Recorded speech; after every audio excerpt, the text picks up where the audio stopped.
Good evening friends. నేటి పాఠంలోనికి విద్యార్థులకు స్వాగతం. క్రితం పాఠంలో నేను వెర్బ్ గురించి మాట్లాడుతున్నాను. వెర్బ్ అంటే ఏమని చెప్పాను? వర్బ్. ఓకే, ఇది జేవి రమణయ్య గ్రామర్ పుస్తకంలో చాప్టర్ 1లో సబ్ సబ్స్ సెక్షన్ 2 ఇది వెర్బ్ గురించి మాట్లాడుతోంది. ఓకే, క్రితం పాఠంలో వెర్బ్ అంటే డిఫైన్ చేసి నిర్వచించి కొన్ని ఉదాహరణలను చూసాం. వెర్బ్ అంటే ఏమని డిఫైన్ చేసాం? A verb is a word that speaks about doing, being, or possessing, etc. Possessing, etc. Okay, ఒక వాక్యంలో పనిని గురించి తెలిపేది, అలాగే ఉండడం స్థితి అనమాట, దాని గురించి తెలిపేది, లేక కలిగి ఉండడానికి గురించి తెలిపేది, మొదలైన పని గురించి తెలిపే మాటల్ని వెర్బ్ అంటాం.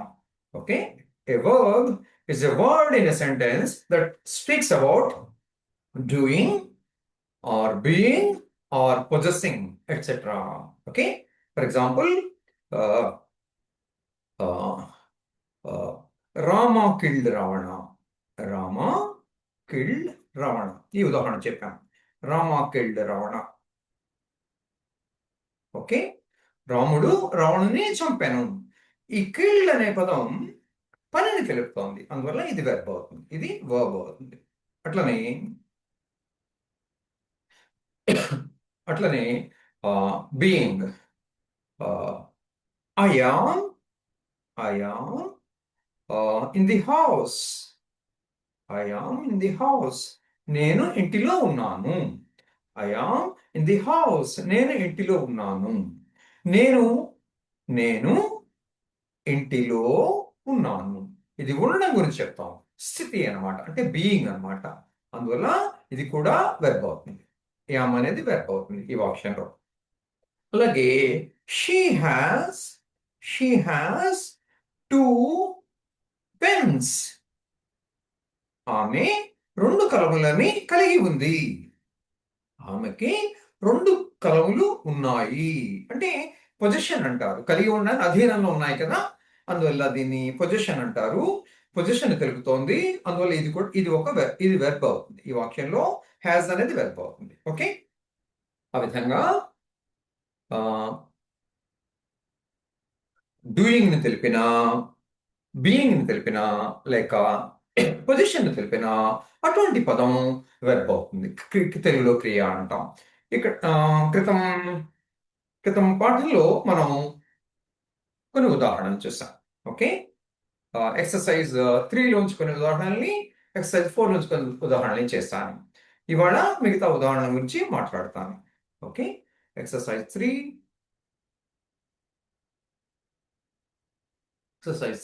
పేజ్, ఇది 2012 ఎడిషన్ అనుకుంటా. సో 2024 ఎడిషన్ ఇది. జేవి రమణయ్య గ్రామర్ పుస్తకం, English grammar by J V Ramanayya and J Gopalam.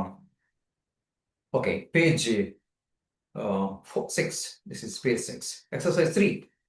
Number 1, I see a ball. Number 1, ఇది మాట్లాడేస్తాను. I see a ball. నేను ఒక బంతిని చూస్తున్నాను. ఇక్కడ సి అనేది సరిపోతుంది. ఓకే, నేనేం చేస్తున్నాను దాని పని గురించి మాట్లాడుతుంది, డూయింగ్ గురించి, అందులో సి అనేది వెర్బ్ అవుతుంది. ఇది క్రితం పాఠంలో చర్చించాం. రెండోది birds fly.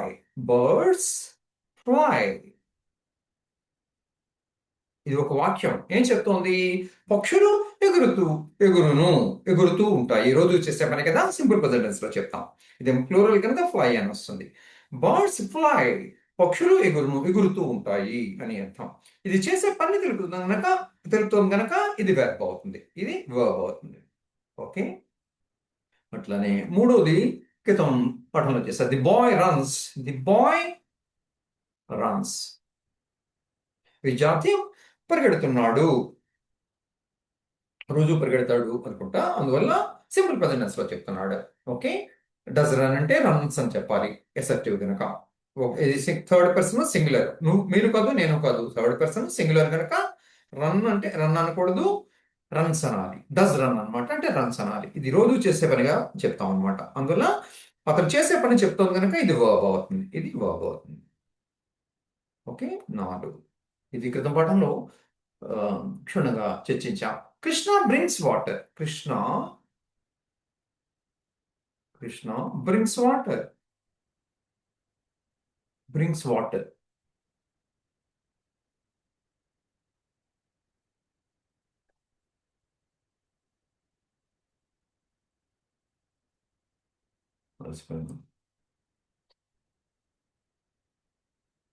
Krishna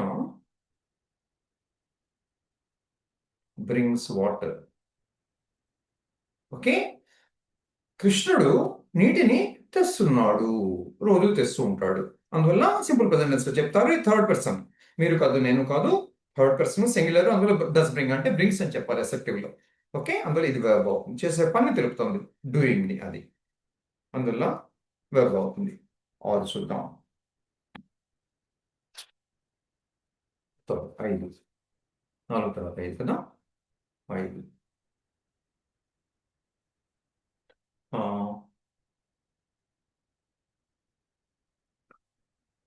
The sky is blue. The sky is blue.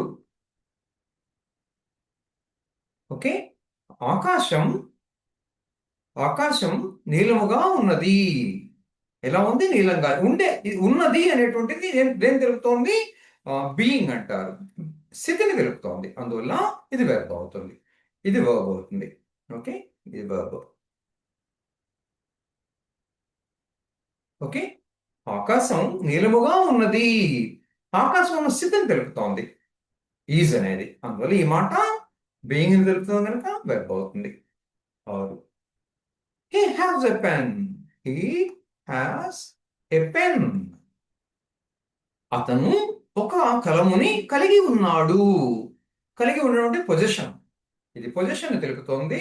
అందువల్ల వెర్బ్ అవుతుంది అది. ఓకే, అతను ఒక కలముని కలిగి ఉన్నాడు అంటే అతనికి అధీనంలో ఒక పెన్ ఉంది అని అర్థం. అందులో పొజిషన్ తెలుపుతోంది. అందులో హ్యాస్ అనేది ఇక్కడ వెర్బ్ అవుతుంది. 7. Dogs BARC. Dogs BARC. Okay, కుక్కలు మొరుగుతాయి. డాగ్స్ అనేవి ఇది బహువచనం, ఇది రోజు మరుగుతూ ఉంటాయి. అందువల్ల సింపుల్ ప్రెజెంట్ లో చెప్పాలి. ఇక్కడ బహువచనం కనుక బార్క్ అనాలి. అదే డాగ్ అయితే ఏకవచనం కనుక రోజు జరుగుతుంది కనుక సింపుల్ ప్రెజెంట్ చెప్పాలి, బార్క్స్ అని వస్తుంది. డాగ్ బార్క్స్, డాగ్స్ బార్క్ అనాలి. ప్లూరల్ కనుక బార్క్ అనే అనాలి. ఓకే, కుక్కలు మరుగుతున్నవి, మరుగుతాయి అంటాం కదా, మరుగుతున్నవి అని చెప్తాం అనమాట. అంటే రోజు జరుగుతాయి పని కనుక ఇది పని తెలుపుతుంది కనుక ఇది వర్బ్ అవుతుంది. ఓకే, డూయింగ్ తెలుపుతుంది కనుక ఇది వర్బ్ అవుతుంది. 8. Boys go to school. Boys go to school. విద్యార్థులు పాఠశాలకి వెళుతున్నారు, రోజు వెళుతూ ఉంటారు. అఫ్ కోర్స్ సమ్మర్లో వెళ్ళరు, ఇవాళ సమ్మర్లో కూడా పిలుస్తున్నారు. Okay, boys go to school తరచుగా జరిగే పని, ఇది రోజు ఇంచుమించు జరిగే పని. అందువల్ల సింపుల్ ప్రెజెంట్ లో చెప్తాం. ఇది ప్లూరల్ కనుక థర్డ్ పర్సన్ ప్లూరల్, అందువల్ల గో అని చెప్తాం. గోస్ అనకూడదు, బాయ్ గోస్ అనాలి, బాయ్స్ గో అనాలి. Boys go to school. బాలురు పాఠశాలకి వెళుతున్నారు. ఇది పనిని తెలుపుతోంది. అందువల్ల ఇది వర్బ్ అవుతుంది, పనిని తెలుపుతోంది, వాళ్ళు చేసే పని. ఓకే, డూయింగ్ ని తెలుపుతోంది, అందుకు వెర్బ్ అవుతుంది. తర్వాత 9. Where are your books. Where are your books. Where are your books. Interrogative sentence, ఇది ప్రశ్నార్థకం. నీ పుస్తకాలు ఎక్కడ ఉన్నవి. నీ పుస్తకాలు ఎక్కడ ఉన్నవి. ఓకే, సో ఇది స్థితిని తెలుపుతోంది, బీయింగ్ స్థితిని తెలుపుతుంది కనుక ఇది వెర్బ్ అవుతుంది. ఓకే, పుస్తకాలు ఎక్కడ ఉన్నాయో, ఉండడం అంటే స్థితి అనమాట. ఓకే, అందువల్ల బీయింగ్ తెలుపుతోంది కనుక ఎక్కడ ఉన్నాయో దాని ఆర్ అనేది వర్బ్ అవుతుంది. అది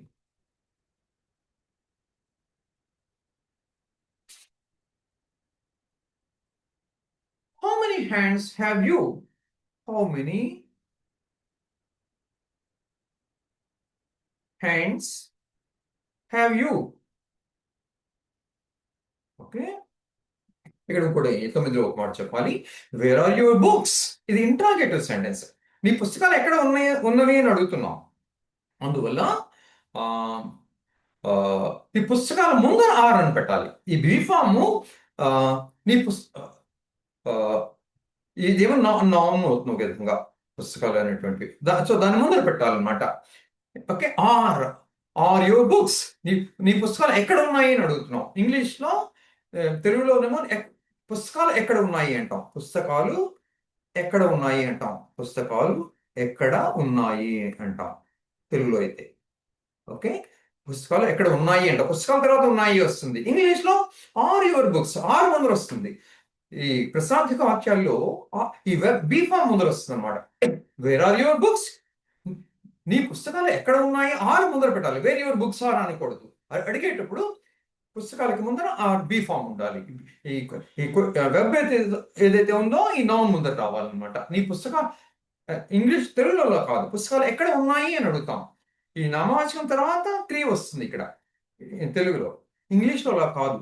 ఈ నౌన్ ముందర ఏమిటి వెర్బ్ రావాలి. వేర్ ఆర్ యువర్ బుక్స్ అని అడగాలి. అలాగే how many hands have you? నువ్వు ఎన్ని చేతులు, హౌ మెనీ ఎన్ని చేతులని హ్యావ్ కలిగి ఉన్నావు. పొజిషన్ అడుగుతుంది.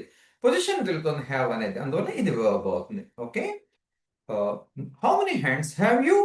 నువ్వు హౌ మెనీ ఎన్ని చేతులని కలిగి ఉన్నావు. కలిగి ఉండడం అంటే పొజిషన్, అందులో ఓకే పొజిషన్ ని తెలుపుతోంది. సో హ్యావ్ అనేది వెర్బ్ అవుతుంది.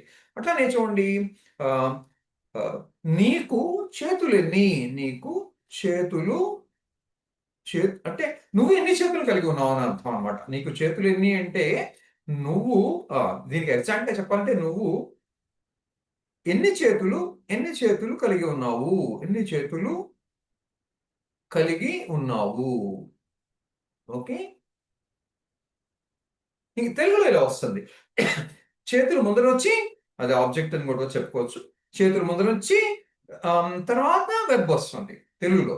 ఇంగ్లీష్లో అలా కాదు, వెర్బ్ ముందర వచ్చి తర్వాత నౌన్ వస్తుంది. ఓకే, నువ్వు నువ్వు ఎన్ని చేతులని కలిగి ఉన్నావు. హ్యావ్ అనేది ఈ నౌన్ కానీ ప్రొనౌన్ కానీ వాటి ముందర వస్తుంది అనమాట. How many hands have you? Have you అని అడగాలి. ఇక్కడ యూ హ్యావ్ అని అడగాలి. How many hands you have అది ఇంట్రాగేటివ్ కాదు. How many hands have you అంటే ఇంట్రాగేటివ్ అవుతుంది అనమాట. హ్యావ్ అనేది ఈ ప్రొనౌన్ అంటాం యాక్చువల్గా, సర్వనామం, దాని ముందర ఉండాలి. ఓకే, అది సంగతి. ఓకే, నెక్స్ట్ స్లైడ్ లో పెడదాం.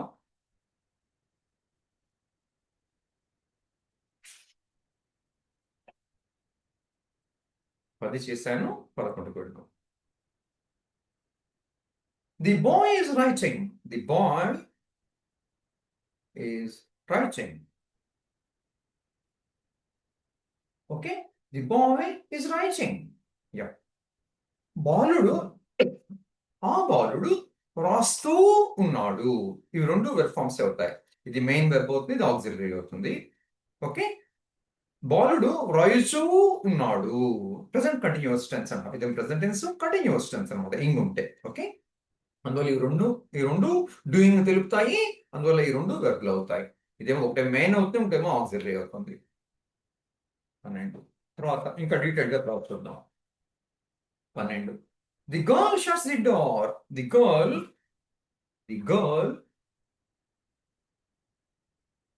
Shuts the door. ఓకే, ఆ అమ్మాయి ఆ తలుపుని మూసింది. ఆ అమ్మాయి ఆ తలుపుని మూసివేసింది. షట్స్ మూసింది. ఇదేమో చేసిన పని తెలుపుతోంది. అందువల్ల ఇది వర్బ్ అవుతుంది. ఇది వర్బ్ అవుతుంది.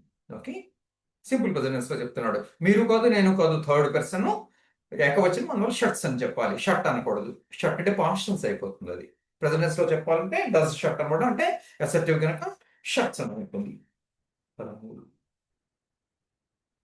We ate food. We ate food. We ate food. Okay, మేము మనము ఆహారం తింటాము. ఇదేమో చేస్తున్న పని తెలుపుతుంది. అందులో ఈట్ అనేది వర్బ్ అవుతుంది. ఓకే, డూయింగ్ తెలుపుతుంది. Okay, 14. It is raining. It is raining. Is raining. Okay, అంటే అర్థం వర్షం పడుతోంది అని ఇంగ్లీష్లో అలా చెప్తారు. అది వర్షము కురియుచున్నది. అది అది వాన పడుతోంది అని అర్థం అన్నమాట. అంటే అక్కడ అర్థం కవి హృదయం ఏంటంటే వర్షం పడుతోంది అని. మనం తెలుగులో వర్షం పడుతోంది అంటాం, వాళ్ళు ఇట్లా చెప్తారు. ఇట్ ఈజ్ రైనింగ్ అని చెప్తారు అనమాట. ఏది అంటే అంటే ఆకాశం అనుకోండి, అట్లాగనమాట. ఓకే, వర్షం పడుతుందని ఇట్లా ఇట్లా చెప్తారు. ఇట్ ఈస్ రైనింగ్ అంటారు. ఓకే, ఇది ఇది ఇవి రెండు జరుగుతున్న పని చెప్తున్నాయి. బీయింగ్ అనమాట. లేకపోతే బీయింగ్ జరుగుతోంది. ఓకే, జరుగుతున్న పని చెప్తోంది. అందువల్ల డూయింగ్ అని కూడా, అంటే ప్రకృతి చేస్తున్న పని కదా, ఆ విధంగా డూయింగ్ కూడా అనుకోవచ్చు. ఒక స్థితిని కూడా తెలుపుతోంది. ఇప్పుడు ఎట్లా ఉందో వాతావరణం, ఆ స్థితిని తెలుపుతోంది, వాతావరణ స్థితిని. అందువల్ల ఈ రెండు వెర్బ్లు అవుతాయి. ఒకటేమో మెయిన్ వెర్బ్ అవుతుంది, ఇదేమో ఆక్సిలరీ వెర్బ్ అవుతుంది. ఓకే, అది సంగతి. 15. ఇది ప్రెసెంట్ కంటిన్యూస్ అంటారు. ఈజ్ అంటే ప్రెసెంట్ టెన్స్, ఇంగ్ ఫార్మ్ ఉంది కదా, కంటిన్యూస్ టెన్స్ అవుతుంది. ప్రెసెంట్ కంటిన్యూస్ టెన్స్ అవుతుంది అది. 15. Who sits on the chair? Who sits on the chair? Okay, meeting జరుగుతుంది అనుకోండి. ఆ మీటింగ్ లో అధ్యక్షులు ఒకరు ఉంటారు. ఆడవాళ్ళు అవ్వచ్చు, మగవాళ్ళు అవ్వచ్చు. అధ్యక్షుడిని ది చైర్ అంటారు. ఓకే, సో ఇవాళ ఎవరు అధ్యక్షత వహిస్తున్నారు అన్నానికి who sits on the chair అనొచ్చు. లేకపోతే ఆ కుర్చీ మీద ఎవరు కూర్చున్నారు, కూర్చుంటారు, కూర్చుని ఉన్నారు, కూర్చుంటూ ఉంటారు, అట్లా అర్థం చేసుకోవచ్చు. అందువల్ల ఇదేవిడు చేస్తున్న పని తెలుపుతుంది. సిట్స్ అనేది అందువల్ల ఇది verb అవుతుంది. ఓకే, దీనికి ఈ మాట ఈ వాక్యానికి 2 విధాలుగా అర్థం చెప్పుకోవచ్చు. Who sits on the chair అంటే సమావేశానికి అధ్యక్షత వహించేది ఎవరని చెప్పుకోవచ్చు. లేకపోతే ఇంకో అర్థం ఏంటంటే ఆ కుర్చీ మీద ఎవరు కూర్చుంటారు అంటే రోజు ఎవరు కూర్చుంటూ ఉంటారు అని అన్నమాట. అందువల్ల ఇది డూయింగ్ ని తెలుపుతుంది. అందువల్ల ఇది సిట్స్ అనేది verb అవుతుంది.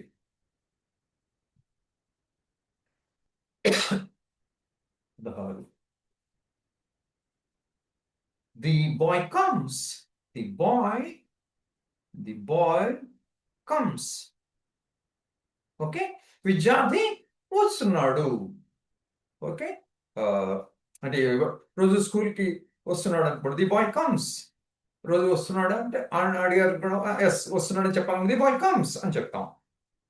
ఓకే, ఇది చేసిన పని చెప్తుంది. వాడు ఆ అబ్బాయి రావడాన్ని చెప్తాను. అందువల్ల ఇది వర్బ్ అవుతుంది. ఓకే, అబ్బాయి అంటే సింగులర్ పర్సన్, మీరు కాదు నేను థర్డ్ పర్సన్, సింగులర్ పర్సన్, రోజు జరిగే పని, అందువల్ల కమ్స్ అని చెప్పాలి. డస్ కమ్ అసర్టివ్ సెంటెన్స్ కనుక కమ్స్ అని చెప్తాం. ఓకే, తర్వాత 17 క్రితం సారీ నేను చేశాను క్రితం పాఠంలో. నెక్స్ట్ సబ్సెక్షన్ బి నెంబర్ 1, ఇది కూడా నేను చేశాను. నెంబర్ 2 పెడతా. Stones are very heavy. Stones are very heavy. Okay, రాళ్ళు చాలా బరువైనవి. రాళ్ళు చాలా బరువుగా ఉంటాయి. సో స్థితిని తెలుపుతున్నాయి. ఆర్ అనేది స్థితిని తెలుపుతుంది, అంటే బీయింగ్ అన్నమాట. అందువల్ల ఇదేమవుతుంది వెర్బ్ అవుతుంది. ఆ రాళ్ళు ఉండే స్థితిని తెలుపుతోంది. Stones are very heavy. రాళ్ళు చాలా బరువుగా ఉంటాయి, ఉంటున్నాయి, ఉంటూ ఉన్నవి, ఉన్నవి అని చెప్పాలి. అంటే ఈ స్థితిని తెలుపుతుంది కనుక బీయింగ్ అని తెలుపుతుంది అనమాట. అందువల్ల ఇది వెర్బ్ అవుతుంది ఆర్ అనేది. అది ఆర్ అనేది.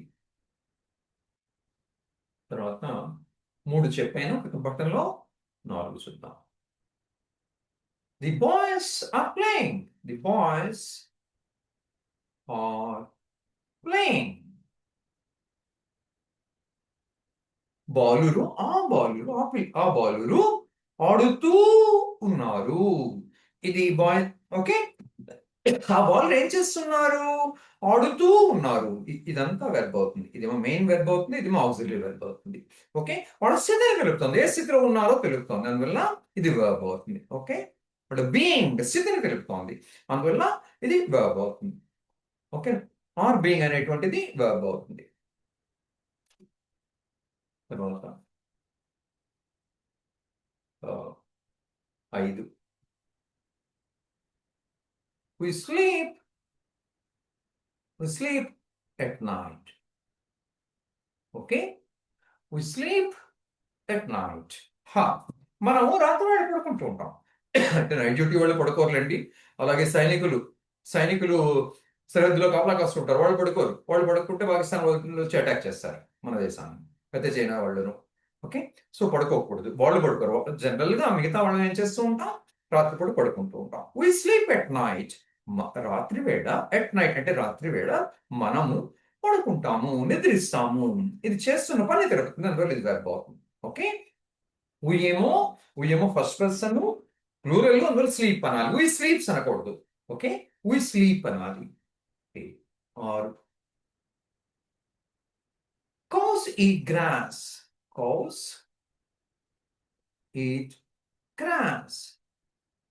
ఆవులు గడ్డిని తింటాయి. అంటే రోజు చేసే పని, రోజు తింటాయి. మనకి రోజు ఆహారం అవసరం, వాటికి అవసరం. అందులో రోజు తింటాయి, రోజు జరిగే పని కనుక వాడు సింపుల్ ప్రెజెంట్ లో చెప్తున్నాడు. కౌస్ ప్లూరల్, థర్డ్ పర్సన్, మీరు కాదు నేను కాదు, థర్డ్ పర్సన్ ప్లూరల్. అందువల్ల ఈట్ అనే అనాలి, ఈట్స్ అనకూడదు. Cows eat grass. ఆవులు గడ్డిని తింటూ ఉన్నాయి. ఈట్, అందువల్ల ఇక్కడ చేస్తున్న పని తెలుపుతుంది. కానీ ఈట్ అనేది ఇది వర్బ్ అవుతుంది, ఇది వర్బ్ అవుతుంది. Okay, 7 bring some water. Bring some water. Bring some water. కొన్ని మంచి, బ్రింగ్ సమ్ వాటర్ అంటే అర్థం కొన్ని మంచినీళ్ళని తెచ్చిపెట్టు, కొంత నీటిని తెచ్చిపెట్టు అని అనమాట. ఓకే, తేవడం పని గురించి చెప్తోంది బ్రింగ్ అనేది, అందువల్ల ఇది వర్బ్ అవుతుంది, ఇది వర్బ్ అవుతుంది. చేసే పని చెప్తోంది. ఇక్కడ యూ బ్రింగ్ అని అర్థం, యూ లేదు కానీ ఇక్కడ ఏంటంటే అర్థం యూ హిడెన్ అంటారు. ఓకే, ఇక్కడ అర్థం యూ బ్రింగ్ అని అర్థం అనమాట. You bring some water. Okay, మనం ఎదుటి వాళ్ళకి చెప్పేటప్పుడు యూ అని చెప్పట్లు, బ్రింగ్ సమ్ వాటర్, కొన్ని నీళ్లు తెచ్చిపెట్టి ఉంటామి అలాగే. సో యూ అని అనక్కర్లేదు అక్కడ, అది సైడ్ అది అందుకు అనలేదు. ఓకే, బ్రింగ్ సమ్ వాటర్ అంటే ఎదుర్కొన్న ఉన్న మనిషితో చెప్తున్నాడు, బ్రింగ్ సమ్ వాటర్ తమని, నీళ్ళు తమని. ఇది చేసే పని తెలుపుతుంది కనుక బ్రింగ్ అనేది verb అవుతుంది. 8 sit on the bench. Sit on the bench. Okay, బెంచీ మీద, ఆ బెంచీ మీద కూర్చో, ఆ బెంచీ మీద కూర్చో. ఓకే, పని తెలుపుతుంది కనుక ఇది verb అవుతుంది. ఓకే, అంటే you SIT on the bench అని చెప్తున్నాం అనమాట. అందువల్ల యూ అనక్కర్లేదు, ఎదుర్కొండా ఉన్నవాడిని ఆ బెంచ్ మీద కూర్చో అనొచ్చు, అది అలా చెప్తున్నాడు అందుకని యూ చెప్పట్లేదు. 9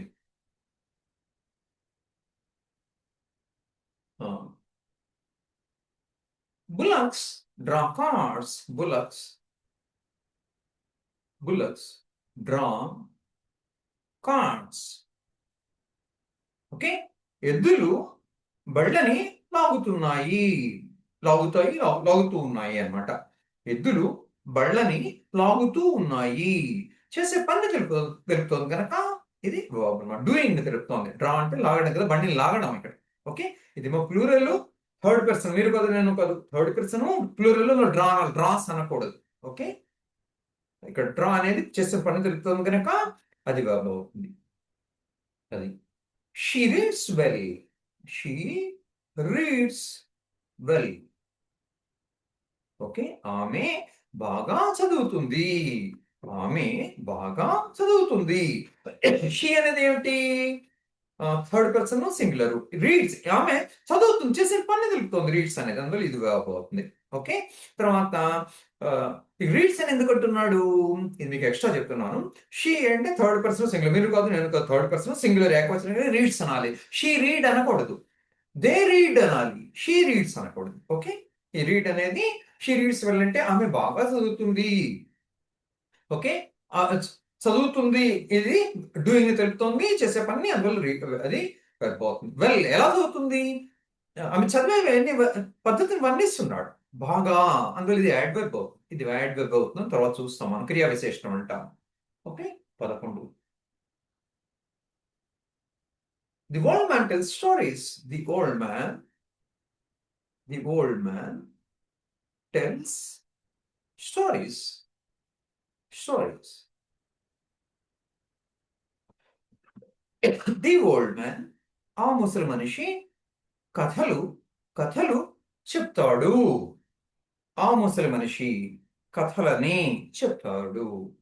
చెప్పడం అంటే పని, డూయింగ్ పెడుతుంది కనుక ఇది verb అవుతుంది. ఇది verb అవుతుంది. సారీ. ఓకే, అది verb అవుతుంది. ఓకే. ఆ ముసలి మనిషి కథలని చెప్తాడు అంటే రోజు చెప్తారు అని చెప్తాడు అంటే గౌరవంగా చెప్తారు అంటాం. యాక్చువల్గా చెప్తాడు అనమాట. ఆయన థర్డ్ పర్సన్, మీరు కాదు నేను కాదు, థర్డ్ పర్సన్ సింగులర్ కనుక టెల్స్ అనాలి, టెల్ అనకూడదు. ఓకే. తర్వాత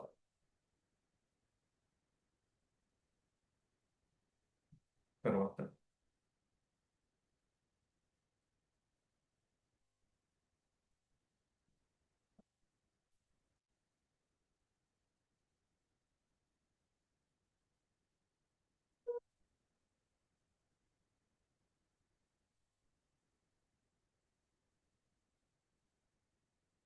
2-3 मिनट में आ जाऊंगा.